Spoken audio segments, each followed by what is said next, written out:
Hi folks, hope you're doing well. Today we're going to talk about importing and exploring data in RStudio. Pretty exciting! And so in this lecture we're going to cover a few different things.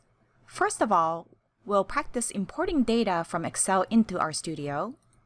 Then we'll take a look at that data set and explore its characteristics. And then we'll go over how to summarize your data once it's read into RStudio.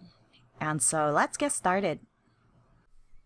Alright, so first of all, let's talk about importing data.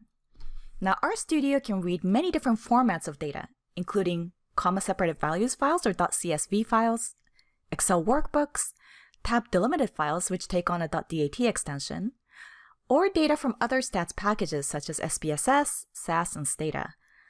And so my recommendation to you as you get to know RStudio is to actually, if you ever need to do a lot of work on your data, for example, adding variables, cleaning, editing the data, I would recommend working in other programs such as Excel, which you now already know, or SPSS if you're familiar with it, and so on, before you import that data into RStudio. In my opinion, it can be a little bit tricky to edit data in RStudio, so we're not going to do much of that. And so my recommendation, if you do need to clean up your data and get it ready for analysis, is to do that elsewhere, for example, in Excel. So let's go over to RStudio and take a look at how this works. Okay, so here we are back in RStudio, our friend. Now, when I opened up a new session, it kind of looked like this. Now, when you opened up your session, you may have noticed that it saved your work for you. And so RStudio is set to, by default, show you where you left off. Now, you may wish to start a new session like me, in which case you want to go to Session, and then go to New Session, Stand to Reason, right? And then click on it to have R clear the environment and your code and everything, even though it will still remember the last help file that you pulled up. At least it did for me. And so I'm going to ask my RScript window to start. And what might be the first thing that I want to do here? You might have said set working directory, and if you did, then that is amazing. You are absolutely right. Now let me make sure to blah. No, of course, I can't remember my directory name. What I'm probably going to do is to just go to Session, Set Working Directory, and then choose my directory. So let me do that. Ta-da! And what I did here is to actually move myself over to descriptive statistics now. And so you can feel free to set your working directory wherever you like. And in case I want to save this script later, I'm going to copy my setwd code up top so that I can run it again later. Now you might notice also that right here it shows you the working directory. Very helpful. Now let's say that you wanted to save your script for future use and you didn't want to lose your work. A good thing to do is to save your current document by hitting this Save button or Control S, and then it'll take you to wherever working directory you're using to save that RScript file. And you notice that the script is now saved as .r file. And so .r file is a giveaway that is the R code or the script. Now today what we want to do is to import a dataset into RStudio. Now before we start importing data into RStudio, my strong recommendation is that you try opening up your dataset in its original format to make sure that the data look alright and for you to get to know its properties a bit. Just eyeball it. And so in my case, I have opened up an Excel dataset called Psych300 Data 1, and you will most likely get a similar type of dataset from me, even though what you're seeing on the screen is just fake data, and so please do not assume that this is a correct dataset. But you will see something like it, and you will notice that up top you will have the variable names, and then you can see the values and just eyeball it to make sure that the values look appropriate for the variables that you have and that they make sense to you. And you might notice here that in my dataset I have some missing values, so I want to make sure to keep track of them as well.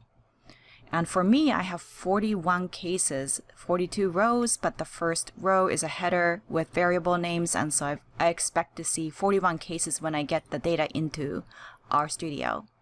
And so again, make sure that if you're getting your Excel data, to take a look at it first so that you're familiar with what it looks like, and then you can verify that it's been imported correctly in RStudio. And so without further ado, let's jump right back over to RStudio. So now that we're back in RStudio, something you want to make sure beforehand to do is to save your dataset within your working directory folder. And so I'm assuming that you have already done so. And then you can go to the environment area of RStudio and use the drop-down for import dataset.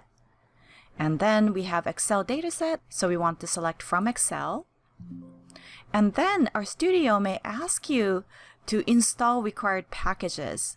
And if so, you can say yes. And go ahead and let RStudio install any packages that you may not currently have. Or in my case, it says that I need to install an update. So let's let that happen.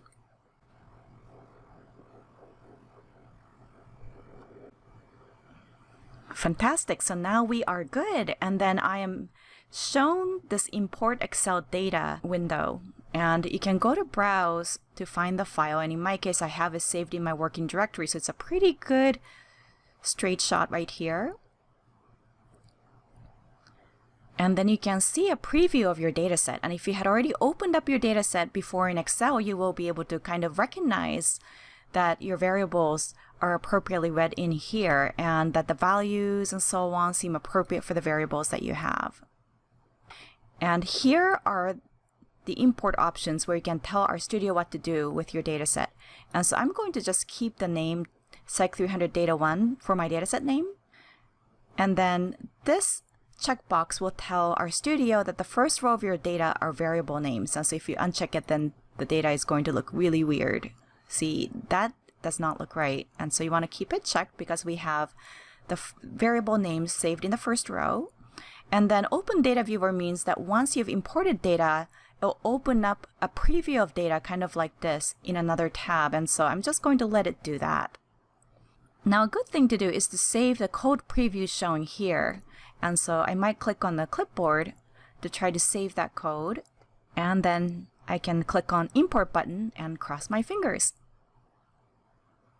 So, ta-da! Here we are with our dataset. And it looks quite beautiful out here, doesn't it? Now, I'm going to go back to my script and just save that set of commands that I had copied over from the Import Dataset menu so that I can use it again. And I'm going to save this R script. Now, this might be a good time to pause the video and try reading in your own dataset into your RStudio so you can follow along. So if you'd like to do that, now is a good time to pause video, and I'll talk to you soon. Alright, so now that you have data in RStudio, let's go exploring. And so here in the PowerPoint, I've written down a few functions, name, stem, and head that you could use to explore the basic structure of your dataset. And so let's head over to RStudio and see these functions in action. See you over there. Alright, so here we are, and I might say that you might want to follow along in your own RStudio if you would like. And let's see what those functions do. Now, first of all, you can do names and then ask it to run that on this dataset called Psych300 Data1. And so let's try running that. Oh, that's very interesting, isn't it? What could this be? What do you think? If you said that this is a list of variable names, you are absolutely right. And so you can see that these are the variables in your dataset, and RStudio has very helpfully given us a list of variable names out here. And so you can see what variables exist in your dataset. Very cool. Now, what about them? And you might notice that RStudio very helpfully tries to insert the appropriate object or dataset in there. So let's try running them. Now what's this? We've got 41 and 18, and if you remember kind of the preview of the data that you've seen, you might recognize the number 41. And so 41 cases or rows of data, and then 18 variables. So it's basically telling you the dimensions, and so them for dimensions of your dataset. And so 41 cases are rows, and then 18 columns are variables. So that's what our data look like. Now, how about head? And so let's try running that. And so what is this? And so it's telling you that it's giving you a table of the first 6 cases in your data set. And then there are 18 variables, and so it's just giving you a quick preview of the first variables in your data set. Unfortunately, it's not wide enough over here to show you everything, and so it's kind of said, there are 7 more variables that have not been shown here. But if you wanted to just see the very beginning of your data set, the first 6 rows, then you can preview that using the head data. And so if you wanted to get a quick look at what this data set looked like, then it's not a bad idea to maybe try this head function. Now let's say you did not have this data viewer open though. So for us it's convenient because we can just kind of switch back and forth between these two. Then you can recall or run this view command again to get the data viewer. So just FYI, this view part of the command, if you run it, will give you that data viewer again. And so if you're thinking, well, the preview is all good, but I really want to see the real data set, then it's a good idea to run the view function, and then you will get the data viewer like this. And then you can scroll over and see all the variables. And so there you have it. All right, so great job so far. Now you know how to import your dataset into RStudio and get basic information about it. And so in the next video, let's go over how to summarize that data and obtain descriptive statistics. And in the meantime, please feel free to take a good break, pat yourself on the back, and I'll talk to you soon in the next video. Bye for now.